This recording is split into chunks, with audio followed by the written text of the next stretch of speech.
नमस्कार साथीहरू, स्वागत छ तपाईहरुलाई मेरो यो युट्युब च्यानलमा। आज म तपाईहरुलाई पुलिस क्लियरेन्स सर्टिफिकेटमा घरमै बसी अनलाइन एप्लाई गरेर कसरी परराष्ट्र मन्त्रालयको छाप लगाउन सकिन्छ भन्ने बारेमा सिकाउन गइरहेको छु। कृपया भिडियोलाई ध्यान दिएर अन्तिमसम्म हेर्दिनु होला। सबैभन्दा पहिले हामी गुगल क्रोमको ब्राउजर ओपन गर्नेछौँ। यसरी गुगल क्रोमको ब्राउजर ओपन गरिसकेपछि हामीले यहाँ माथि लेख्नुपर्छ www.google.com।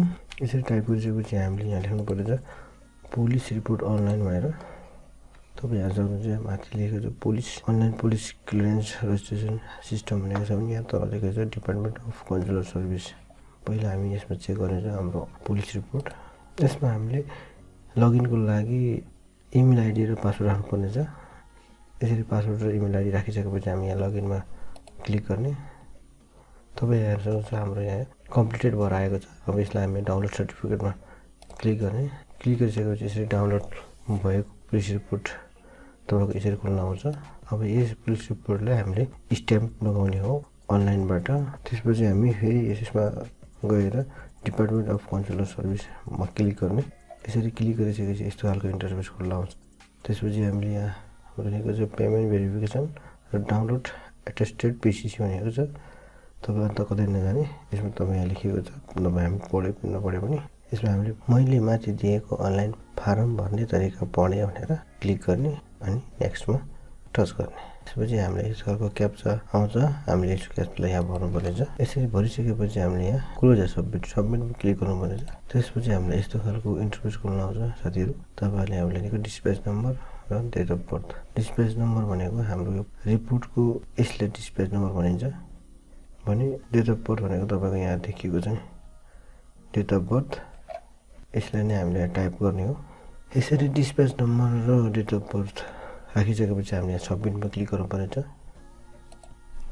साथीहरू, त्यसपछि यस्तो खालको इन्टरफेस खोल्न आउँछ। यहाँ तपाईँ आफ्नो डिटेल्स सबै देख्न सक्नुहुन्छ। यहाँ पनि लेखिएको छ view copy of police report. तपाईँ यहाँ तपाईँको पुलिस रिपोर्ट हेर्न सक्नुहुन्छ भने भ्यू कपी अफ पासवर्ड भनेर तपाईँको पासवर्ड देख्न सक्नुहुन्छ। यसमा हामीले सबै थोक हेरिसकेपछि यहाँ हामीलाई एउटा रेड स्टार दिएको छ जो अब कम्प्युटर भर्नुपर्छ मोबाइल नम्बर। यसरी हामीले यहाँ मोबाइल नम्बर राखिसकेपछि यसमा हामीले यहाँ नेक्स्टमा टच गर्ने। त्यसपछि फेरि यस्तो खालको पेज ओपन हुन्छ। यसमा हामीले देख्न सक्नुहुन्छ कहीँ पनि हामीले यसमा हामीले चेन्ज गर्न मिल्दैन। त्यसैले यहाँ हामीले यहाँ तल दिएको छ पे नाउ, ब्याङ्क भाउचर र भेरिफाई पेमेन्ट।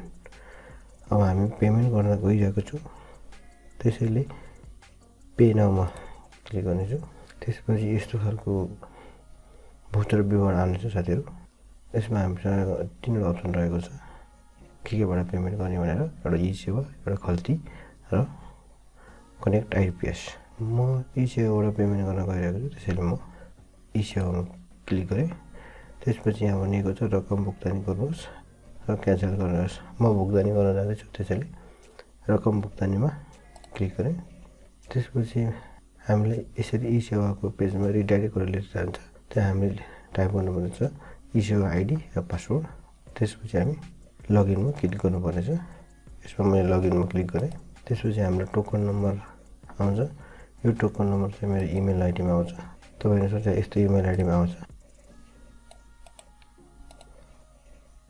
मैले यसरी टोकन राखेँ। मैले इमेल आइडी दिएको कारणले इमेल आइडीमा आउँछ।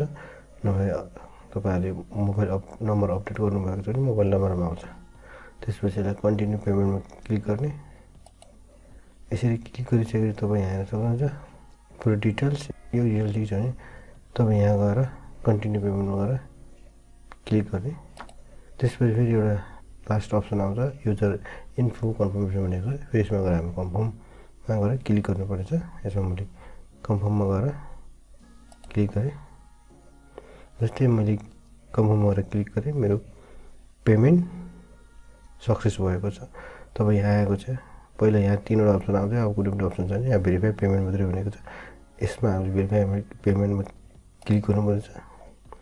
तपाईँ यहाँ सोच्छ payment is verified and your application is submitted successfully भनेको छ। यसलाई क्लोज गरेर तपाईँले यहाँ प्रिन्ट डाउनलोड पेड भाउचर भन्नेमा क्लिक गर्नुपर्नेछ। यसरी क्लिक गरिसकेपछि तपाईँको यस्तो खालको यो तपाईँले पे गरेको भाउचर खोल्न आउँछ। यसलाई तपाईँले एकदम सुरक्षितसँग राख्नु होला। त्यसैले मैले यसलाई सेभ गर्न जानेछु। सेभ कसरी गर्ने भन्दा यहाँ प्रिन्ट गर्नुहोस्मा क्लिक गर्ने, त्यसपछि हामीले यहाँ पिडिएफ सेभ एज पिडिएफमा क्लिक गर्ने, त्यसपछि हामीले यसलाई सेभमा क्लिक गरे। सेभ क्लिक गरिसकेपछि यसलाई हामीले नाम दिने, मैले यसरी नाम दिएँ। त्यसपछि म यसलाई डेस्कटपमा राख्न चाहेँ अनि त्यसपछि यहाँ सेभमा क्लिक गर्ने। यसरी क्लिक गरिसकेपछि तपाईँ यहाँ हेर्न सक्नुहुन्छ यसको रेफरेन्स नम्बर एकदम इम्पोर्टेन्ट छ साथीहरू। यो रेफरेन्स नम्बर नभन्नु होला। त्यसपछि फेरि हामी यहाँ ब्याक टु होम पेज जाने।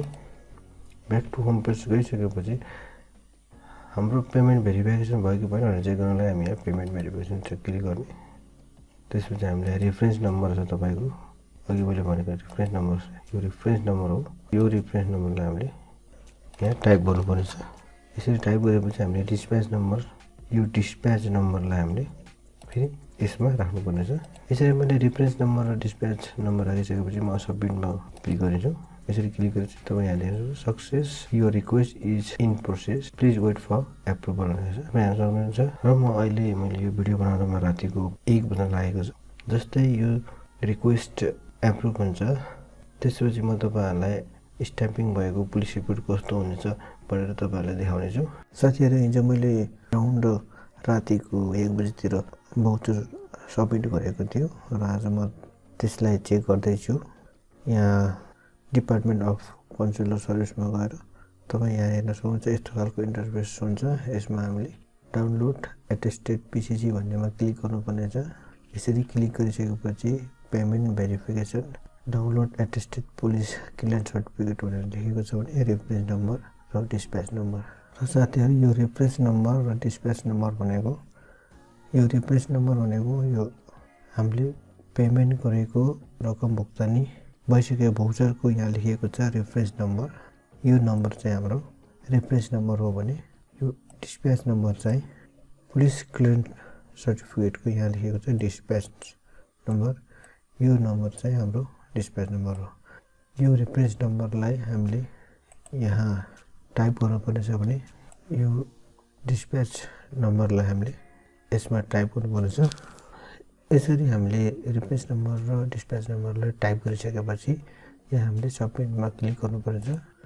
यसरी सबमिटमा क्लिक गरिसकेपछि तपाईँ हेर्न सक्नुहुन्छ success your document process is completed please download attested police clearance certificate भनेको छ भने यहाँ तपाईँको नाम दिन सक्नुहुन्छ, passport number, district, mobile number, reference number, तपाईँको यो dispatch number, amount, paid voucher. तपाईँ यहाँ देख्न सक्नुहुन्छ डाउनलोड एटेस्टेड पुलिस रिपोर्ट। यसमा हामीले गएर डाउनलोड गर्नुपर्नेछ। यसरी क्लिक गरिसकेपछि हामीले यहाँ डाउनलोड कम्प्लिट भएर आएको छ यहाँ डन भनेर। यसमा हामीले क्लिक गरिसकेपछि तपाईँ यहाँ देख्न सक्नुहुन्छ हाम्रो यो पुलिस रिपोर्ट एटेस्टेड भएर आएको छ, स्ट्याम्प भएर आएको छ। र तपाईँहरूले पनि यसरी नै तपाईँहरूको पुलिस रिपोर्टलाई अनलाइनबाट घरमै बसेर परराष्ट्र मन्त्रालयको छाप लगाउनु होला। यदि तपाईँहरूलाई यो भिडियो जानकारीमूलक र इन्फर्मेटिभ लाग्यो भने कृपया भिडियोलाई लाइक र सब्सक्राइब गरिदिनु होला। धन्यवाद।